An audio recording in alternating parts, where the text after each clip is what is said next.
Good morning, and welcome to Synod on Demand. I'm Tim Morgan. Today, one of the more challenging issues we've been hearing about all week from delegates is upon us, the blessing of same-sex unions.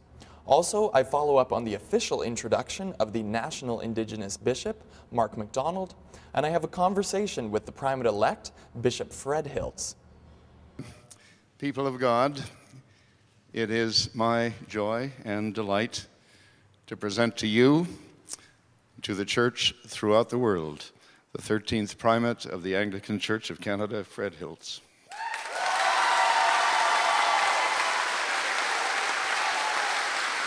We've been hearing kind of rumors and rumblings that you are the People's Primate.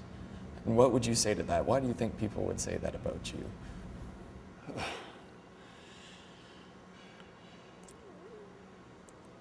Well, I think I've only been the Primate-elect for less than 24 hours. My sense is that people may be picking that up from the kind of ministry I've had in the diocese as a bishop. My favorite part of Episcopal ministry has been parish visits, where you're out with the people, with the clergy, you're worshiping with them, you're meeting with them, you're eating with them, and sometimes struggling with them. But that's always been the favorite part of my ministry, is that ministry of presence out there and among the people. And my hope would be that that will be a major way in which my time and energy will be expended as primate. I hope to do a lot of visiting across the church and to be with the people of God. Fred will need our prayers. It's a tough time to be the primate, and we need to having the church having sort of picked its leader. We now need to surround him with prayer and support.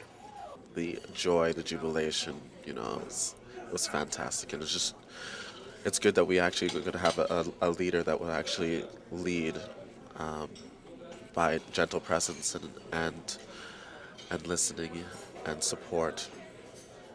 It's fantastic.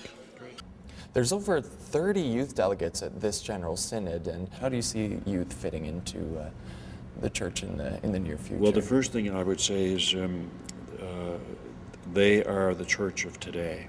They're not the future. They're today. They may be some great future leaders there, but there's a lot of strong leaders among the youth, even in this synod.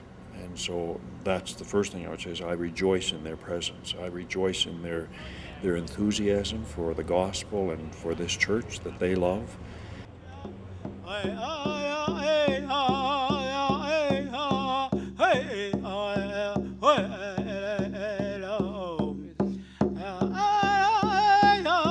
To receive it from him in particular was an amazing kind of thing, and that was kind of the crystallizing moment for me for all of what was happening, and when the weight of it and the joy of it all kind of fell on me at once. So it was a mixture of joy and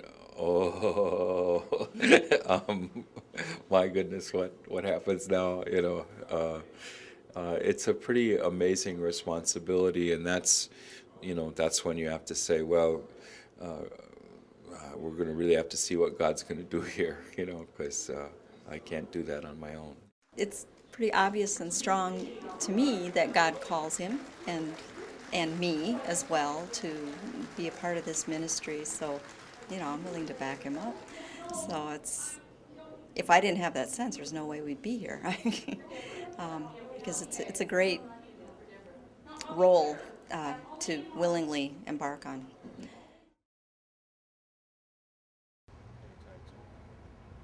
Thank you to everyone who sent in so many great comments and questions. Here's one from Peter Bennett. Peter writes, Synod passed a resolution on Wednesday which guaranteed the same level of financial support for the next 5 years to the Council of the North. How can this synod bind a subsequent synod to a specific course of action? Surely this motion should have been ruled out of order. How did it slip through the Resolutions Committee? Well, Peter, I spoke to the Chancellor of the General Synod of the Anglican Church of Canada, Ron Stevenson, and this is what he had to say. Well, you're speaking of the resolution on Council of the North and the funding for the Council of the North. The effect of the resolution was to guarantee the Council of the North the present level of grants from General Synod for a period of 5 years. It does not preclude that amount being increased either by a future General Synod or even by the Council of General Synod should funds become available that we're not aware of now. The commitment having been made, it's very unlikely that that amount would be reduced in the next 5 years. So there's a floor guaranteed for the next 5 years in those amounts. Another important day in the life of the Anglican Church here at General Synod 2007.